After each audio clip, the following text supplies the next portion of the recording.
This is Claim Your Potential, the Empowerment Podcast. I'm Sofie Lindberg, your host and the Executive Director of Claim Your Potential. Get ready to embark on a transformative journey where we empower women and girls to unlock their full potential in every aspect of life. It's time to claim your potential and step into a life of empowerment. Tune in every Tuesday as we ignite your inner strength, provide actionable insights, and empower you to achieve greatness. So, are you ready to claim your potential?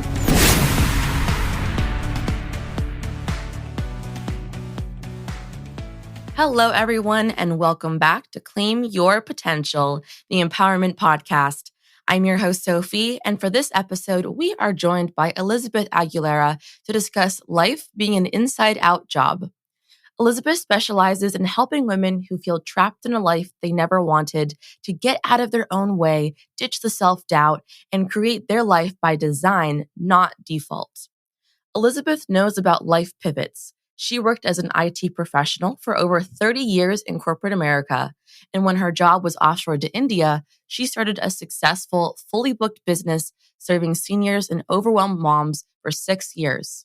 When the familiar pull to something more again took root, she set out on a journey of self-discovery where she found who she was, what she was really meant to do, and applied the transformational success principles to her own life to help her get where she always wanted to be.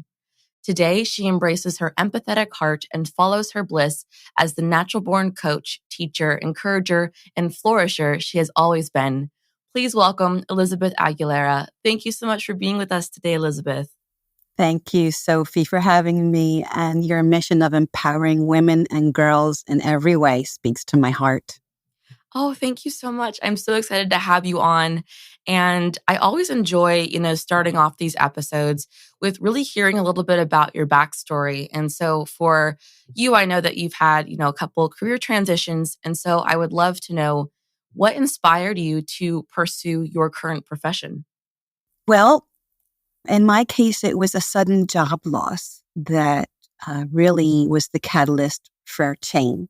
I was literally on the beach in Jamaica when it happened. The universe stepped in and it gave me the push I needed to transition, to pivot and become a coach when my job was sent overseas to India. It was devastating.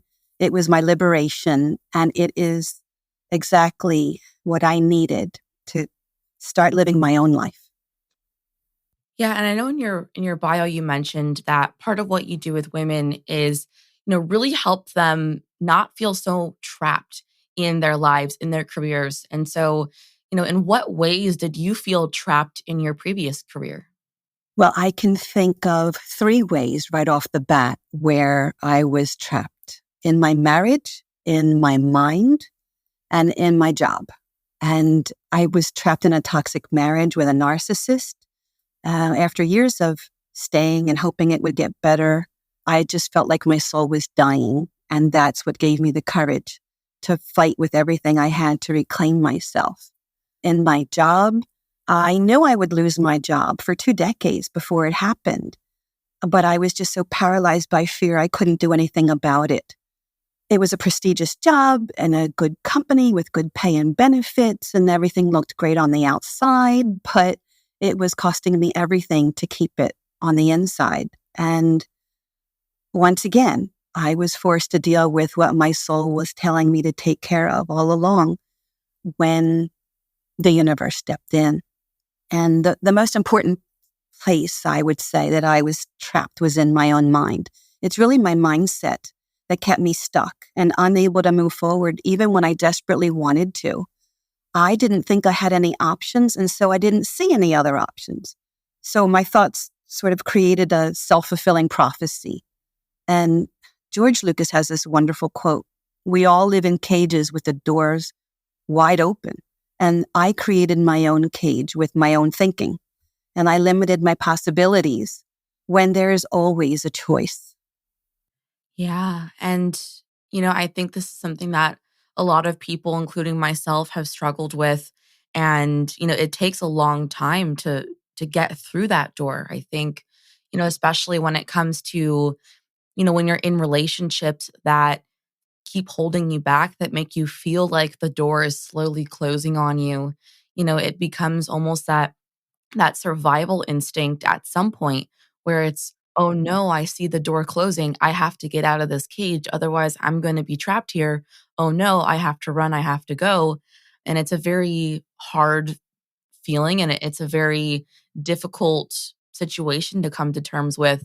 And I mentioned this a few times that I'm a survivor of emotional abuse, and I had a similar moment of, I thought everything was okay, and then I was in that cage, and then I felt like I wasn't happy in my life, and I wasn't happy with what I was doing in my life, and I was with the wrong person. And then all of a sudden, as days went by, I would see that door slowly getting a little bit closer to getting shut.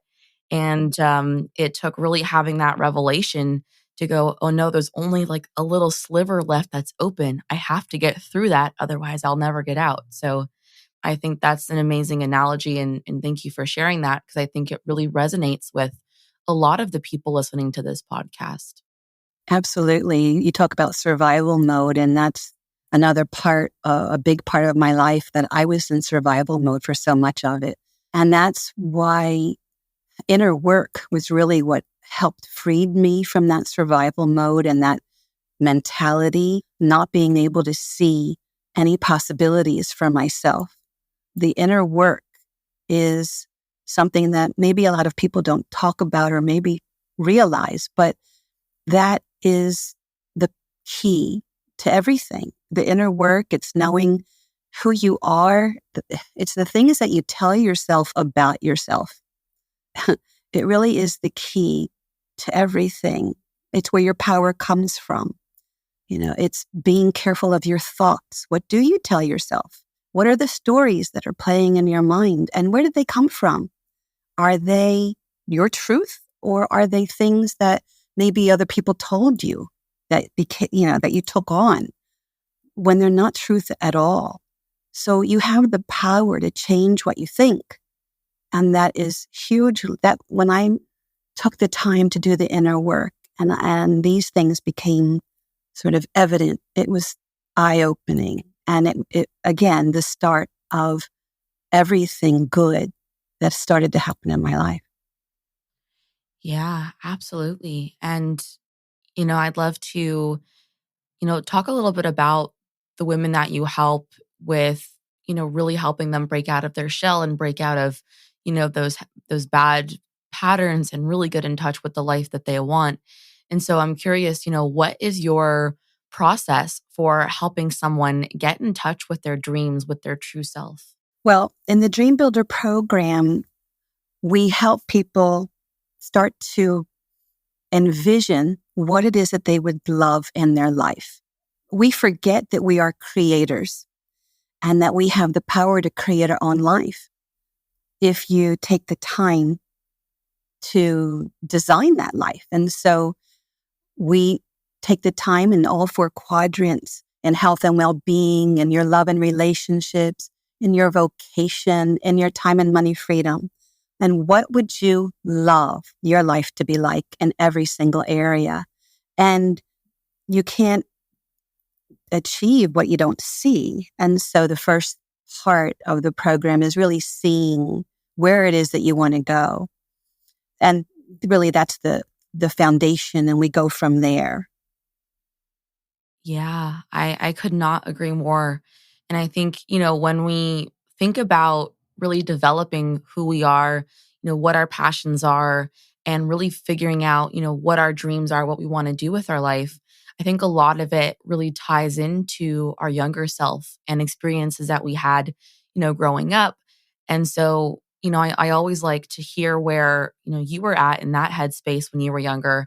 So is there any advice that, you would give to your younger self to maybe help you avoid some of the pitfalls you fell into?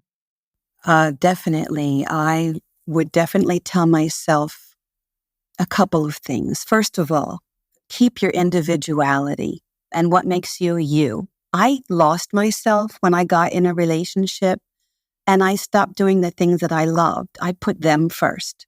And that was a big mistake. And also invest in yourself every day and expand your mind and feed your soul. Again, I stopped investing in myself.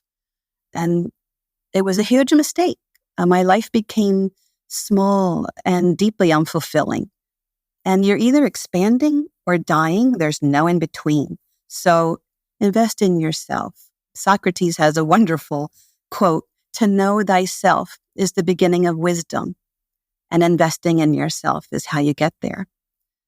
Also, I would say always set a goal for yourself. Life is just so much more fun when you're working towards something, and you'll always have something to talk about. People will always want to know what you're up to. And who knows who you'll inspire just being you. And this one is big, the last one. Say yes. I was saying no to just about everything. And say yes to opportunities, invitations, parties, classes, courses, whatever you can, because no growth happens in your comfort zone. Oh my goodness, yes. And, to speak to your first point on, losing yourself, I think this is something that a lot of, especially us young women, go through when we get into, our first really, big serious relationships. It's easy to go, I want to keep this person. They love me. I love them. I don't want to, do anything that will make them feel, unhappy or stressed. So I'm going to focus all of my attention on this other human being. And I'm going to put all of my priorities on this other human being. And I think that's a trap a lot of us fall into. I've fallen into it. And it, turned out to be one of the most awful situations that I've experienced. But I think that, there's such great advice there that when you're in relationships with people, it's two people in that relationship together. It's not one person and, the other person is there to simply, go along with everything the other person does and says and wants.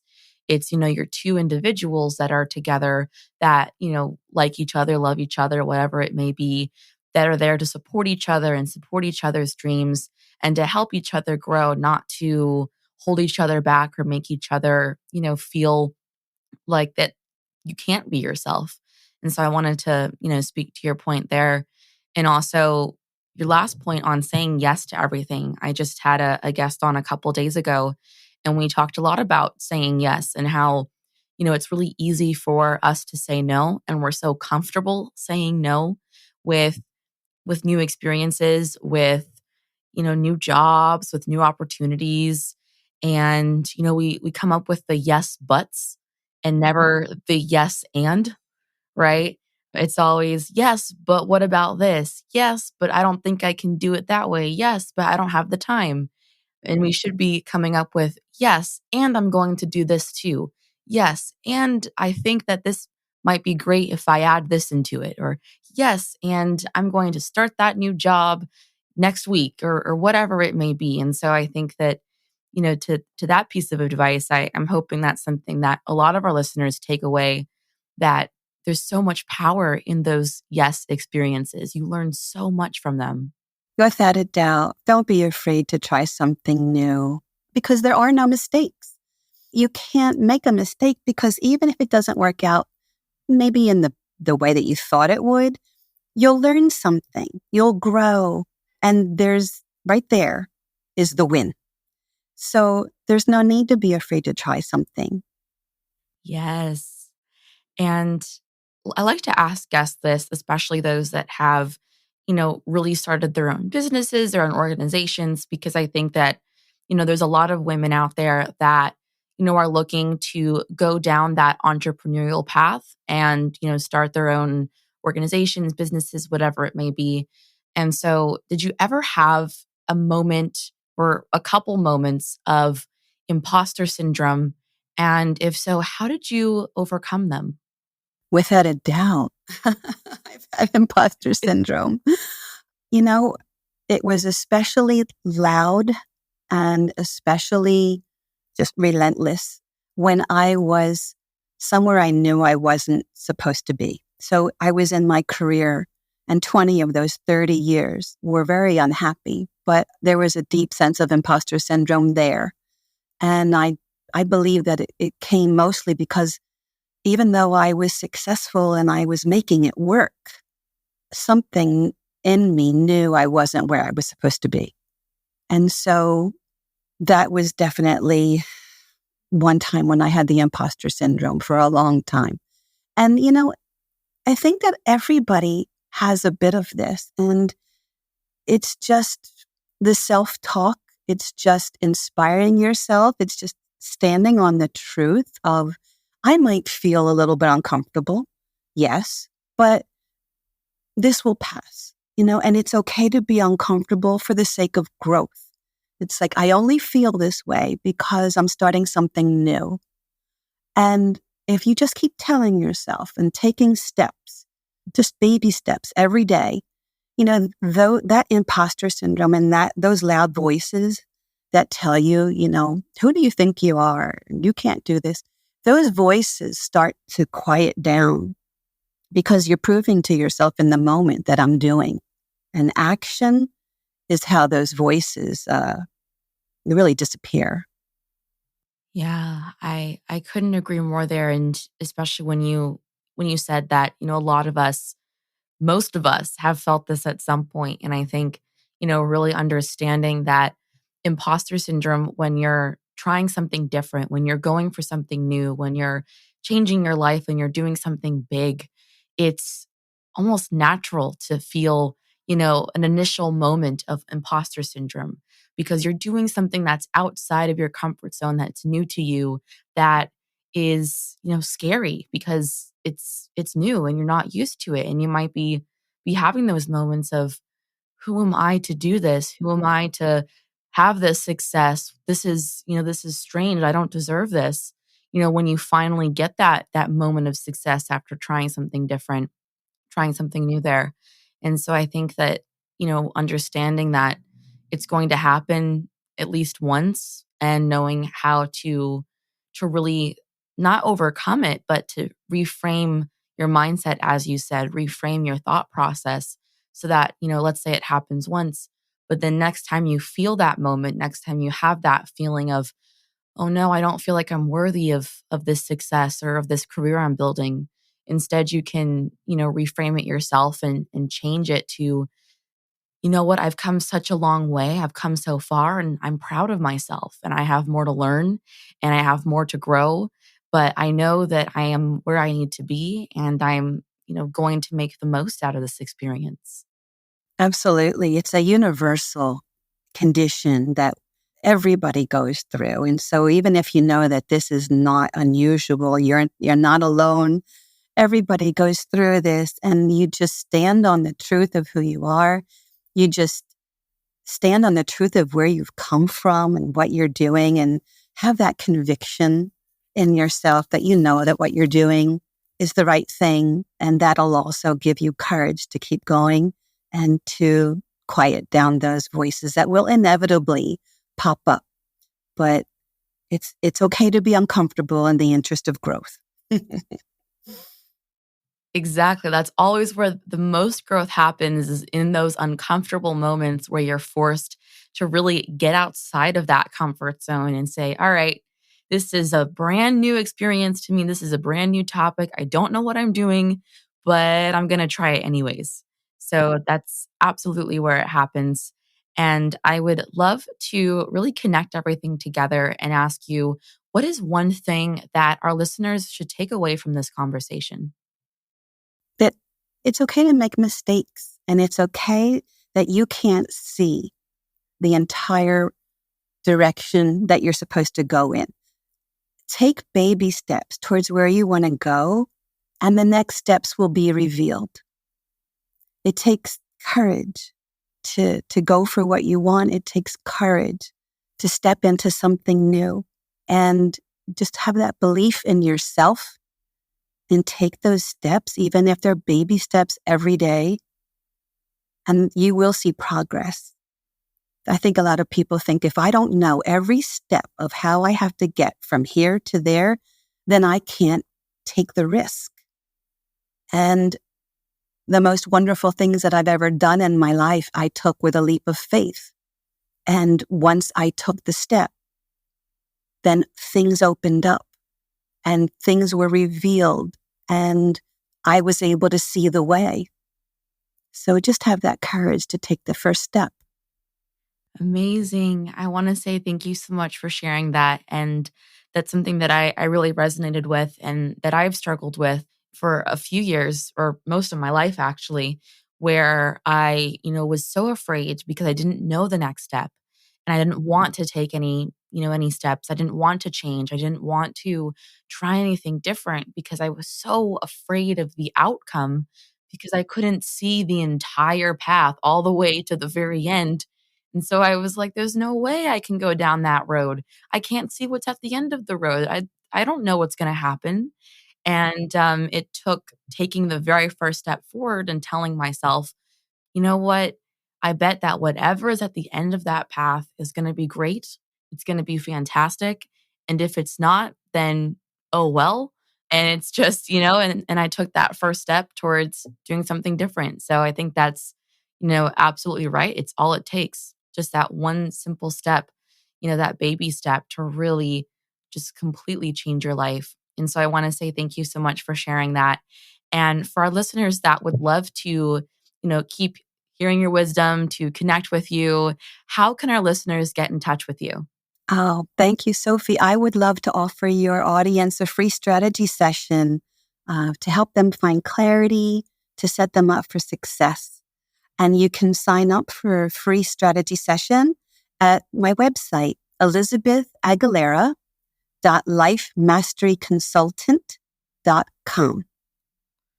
Amazing. Thank you so much, Elizabeth, and have a wonderful rest of your day. You've been such a wonderful guest, and there's so many pieces of wisdom that I'm thinking back on that we've talked about that not just only hit home with me, but also was a great reminder to me for, those days when I'm having a hard day and I don't feel like I can do it anymore. That, who am I to run an organization? Who am I to try to be successful? And, I think a lot of what you shared is really going to help get me through those moments. So I want to say, thank you so much for coming on to the podcast. And thank you for all of your amazing wisdom and the work you do. Sofie, it was such a pleasure. And you just keep stepping into your power in the most audacious way as you are and showing everyone what empowerment looks like. Thank you so much. And same to you. You are such a amazing coach for women. And I think that there's so much power in that. And, I'm so happy that you're taking on, that role of really helping women feel empowered in their lives. And so, we're like-minded there. So great minds think alike. They do. You're a sweet joy. So thank you so much, Sofie. Thank you. And thank you so much for coming onto the podcast. My pleasure. That brings us to the end of another empowering episode on Claim Your Potential, the Empowerment Podcast. Thanks for listening. If you've enjoyed our show and want to learn more about the work we do, you can visit our website, claimyourpotential.org. There, you can access our tools and workbooks, sign up for workshops, join our mentorship program, listen to previous and future episodes, donate to support our cause, and find out how you can get involved. For even more inspiring content, follow us on Instagram and Facebook at Claim Potential, where we share inspiration, educational resources, episode and program announcements, and other content designed to help you reach your full potential.